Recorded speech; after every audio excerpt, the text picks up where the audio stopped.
ओम साई राम, जय साई राम। श्री साई सच्चरित्र अध्याय 3। श्री साईं बाबा की स्वीकृति, आज्ञा और प्रतिज्ञा, भक्तों को कार्य संपन्न, बाबा की लीलाएं, ज्योति स्तंभ स्वरूप, मातृ प्रेम, रोहिला की कथा, उनके मधुर अमृतोपदेश। श्री साईं बाबा की स्वीकृति और वचन देना। जैसा कि गत अध्याय में वर्णन किया जा चुका है, बाबा ने सच्चरित्र लिखने की अनुमति देते हुए कहा कि सच्चरित्र लिखने के लिए मेरी पूर्ण अनुमति है। तुम अपना मन स्थिर कर मेरे वचनों में श्रद्धा रखो और निर्भय होकर कर्तव्य पालन करते रहो। यदि मेरी लीलाएं लिखी गई तो अविद्या का नाश होगा तथा ध्यान व भक्ति पूर्वक श्रवण करने से देहिक बुद्धि नष्ट होकर भक्ति और प्रेम की तीव्र लहर प्रभावित होगी और जो इन लीलाओं की अधिक गहराई तक खोज करेगा उसे ज्ञान रूपी अमूल्य रत्न की प्राप्ति हो जाएगी। इन वचनों को सुनकर हेमांड पंत को अति हर्ष हुआ और वह निर्भय हो गए।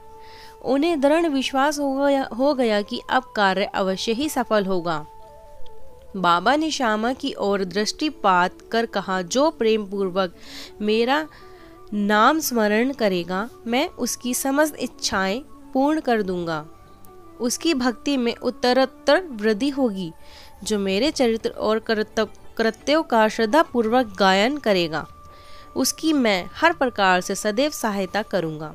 जो भक्तगण हृदय और प्राणों से मुझे चाहते हैं उन्हें मेरी कथाएं श्रवण कर स्वभावतः प्रसन्न होगी। विश्वास रखो कि जो कोई भी मेरी लीलाओं का कीर्तन करेगा उसे परमानंद और चिर संतोष की उपाधि हो जाएगी। यह मेरा वशिष्ठ है कि जो कोई अन्य भाव से मेरी शरण आता है, जो श्रद्धा पूर्वक मेरा पूजन, निरंतर स्मरण और मेरा ही ध्यान किया करता है, उसको मैं मुक्ति प्रदान कर देता हूँ। जो नित्य प्रति मेरा नाम स्मरण और पूजा कर मेरी कथाओं और लीलाओं का प्रेम पूर्वक मनन करते हैं, ऐसे भक्तों में संसारिक वासनाएं और अज्ञान रूपी प्रवृत्तियां कैसे ठहर सकती हैं। मैं उन्हें मृत्यु के मुख से बचा लेता हूँ। मेरी कथाएं श्रवण करने से मुक्ति हो जाएगी। अतः मेरी कथाओं को श्रद्धा पूर्वक सुनो, मनन करो। सुख और संतोष प्राप्ति का सरल मार्ग ही यही है। इससे श्रोताओं के चित्त और शांति प्राप्त होगी और जब ध्यान प्रगाढ़ और विश्वास दृढ़ हो जाएगा तब अखंड चैतन्य से अभिन्नता प्राप्त हो जाएगी। केवल साई के उच्चारण मात्र से ही उनकी समस्त पाप नष्ट हो जाएंगे। भिन्न भिन्न कार्यों की भक्तों को प्रेरणा। भगवान अपने किसी भक्त को मंदिर, मठ, किसी को नदी के तीर तक घाट बनवाने, किसी को तीर्थ पर्यटन करने और किसी को भक्त वक्त कीर्तन करने एवं भिन्न भिन्न कार्य करने की प्रेरणा देते हैं। परंतु उन्होंने मुझे साईं सच्चरित्र लिखने की प्रेरणा की। किसी की विद्या का पूर्ण ज्ञान न होने के कारण मैं इस कार्य के लिए सर्वथा अयोग्य था। अतः मुझे इस दुष्कर कार्य का दुस्साहस क्यों करना चाहिए। श्री साईं महाराज की यथार्थ जीवनी का वर्णन करने को सामर्थ्य किसे है। उनकी कृपा मात्र से ही कार्य संपूर्ण होना संभव है। इसलिए जब मैंने लेखन प्रारंभ किया तो बाबा ने मेरा अहं नष्ट कर दिया और उन्होंने स्वयं अपना चरित्र रचा। अतः इस चरित्र का श्रेय उन्हीं को है, मुझे नहीं। जन्मतः ब्राह्मण होते हुए भी मैं दिव्य चक्षु विहीन था। अतः साईं सच्चरित्र लिखने में सर्वथा अयोग्य था। परंतु श्री हरि कृपा से क्या संभव नहीं है। मूक भी वाचान हो जाता है और पंगु भी गिरिवर चढ़ जाता है। अपनी इच्छा अनुसार कार्य पूर्ण करने की युक्ति वही जाने। हारमोनियम और बंसी को यह आभास कहाँ की ध्वनि कैसे प्रसारित हो रही है, इसका ज्ञान तो वादक को ही है। चंद्र कांतिमणि की उत्पत्ति और ज्वार भाटे का रहस्य मणि अथवा उदधि नहीं वरन शशिकलाओं ने भी घटने बढ़ने में निहित है।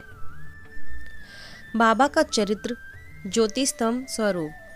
समुद्र में अनेक स्थानों पर ज्योति स्तंभ इसलिए बनाए जाते हैं जिससे नाविक चट्टानों और दुर्घटनाओं से बच जाएं और जहाज को कोई हानि न पहुंचे। इस भवसागर में श्री साईं बाबा का चरित्र ठीक उपयुक्त भांति ही उपयोगी है। वह अमृत से ही अति मधुर और सांसारिक पथ को सुगम बनाने वाला है। जब वह कानों के द्वारा हृदय में प्रवेश करता है तब दैहिक बुद्धि नष्ट हो जाती है और हृदय में एकत्रित करने से समस्त कुछ शंकाएं लोप हो जाती हैं। अहंकार का विनाश हो जाता है तथा बौद्धिक आवरण लुप्त होकर ज्ञान प्रकट हो जाता है। बाबा की विशुद्ध कीर्ति का वर्णन निष्ठा पूर्वक श्रवण करने से भक्तों के पाप नष्ट होंगे। अतः यह मोक्ष प्राप्ति भी सरल साधन है। सत्ययुग में शम तथा दम, त्रेता में त्याग, द्वापार में पूजन और कलयुग में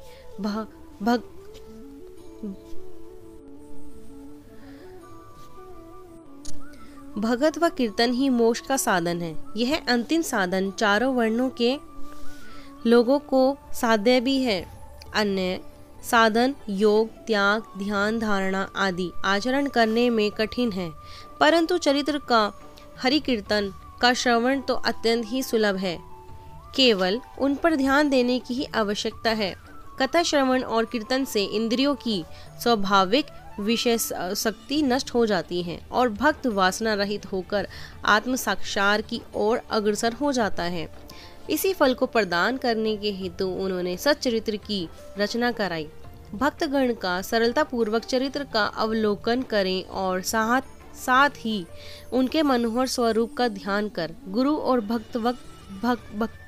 भक्ति के अधिकार बने तथा निष्काम होकर आत्म साक्षात्कार को प्राप्त हो। साईं सच्चरित्र का सफलता पूर्वक संपूर्ण होना यह साईं महिमा ही समझे। हमें तो केवल एक निमित्त मात्र ही बनाया गया है। मातृ प्रेम। गाय का अपने बछड़े का प्रेम सर्वविदित ही है। उसमें स्तन सदैव दुग्ध से पूर्ण रहने और जब भूखा बछड़ा स्तन की ओर दौड़कर आता है तो दुग्ध की धारा स्वतः प्रभावित होने लगती है। उसी प्रकार माता भी अपने बच्चे को आवश्यकता का पहले से ही ध्यान रखती है और ठीक समय स्तनपान कराती है। वह बालक का श्रृंगार उत्तम ढंग से करती है, परंतु बालक को इसका कोई भान ही नहीं होता। बालक के सुंदर श्रृंगारादि को देखकर माता के हर्ष का पारावार नहीं रहता। माता का प्रेम विचित्र, असाधारण और निस्वार्थ है, जिसकी कोई उपमा नहीं है। ठीक इसी प्रकार सद्गुरु का प्रेम अपने शिष्य पर होता है। ऐसा ही प्रेम बाबा का मुझ पर था। उदाहरणार्थ वह निम्न प्रकार था। सन 1916 में मैंने नौकरी से अवकाश ग्रहण किया। जो पेंशन मुझे मिलती थी वह मेरे कुटुंब के निर्वाह के लिए अपर्याप्त थी। उसी वर्ष की गुरु पूर्णिमा के दिवस में मैं अन्य भक्तों के साथ शिरडी गया। वहाँ अण्णा चिंचणीकर ने स्वतः ही मेरे लिए बाबा से इस प्रकार प्रार्थना की, इनके ऊपर कृपा करो। जो पेंशन इन्हें मिलती है वह निर्वाह योग्य नहीं है। कुटुंब में वृद्धि हो रही है, कृपया और कोई नौकरी दिला दीजिए ताकि इनकी चिंता दूर हो जाए और ये सुखपूर्वक रहें। बाबा ने उत्तर दिया कि इन्हें नौकरी मिल जाएगी, परंतु अब इन्हें मेरी सेवा में ही आनंद लेना चाहिए। इनकी इच्छाएं सदैव पूर्ण होगी। इन्हें अपना ध्यान मेरी ओर आकर्षित कर अधार्मिक तथा दुष्ट जनों की संगति से दूर रहना चाहिए। इन्हें सबसे दया और निम्रता का बर्ताव और अंतःकरण में से मेरी उपासना करनी चाहिए। यदि ये इस प्रकार आचरण कर सकें तो नित्यानंद से अधिकारी हो जाएंगे।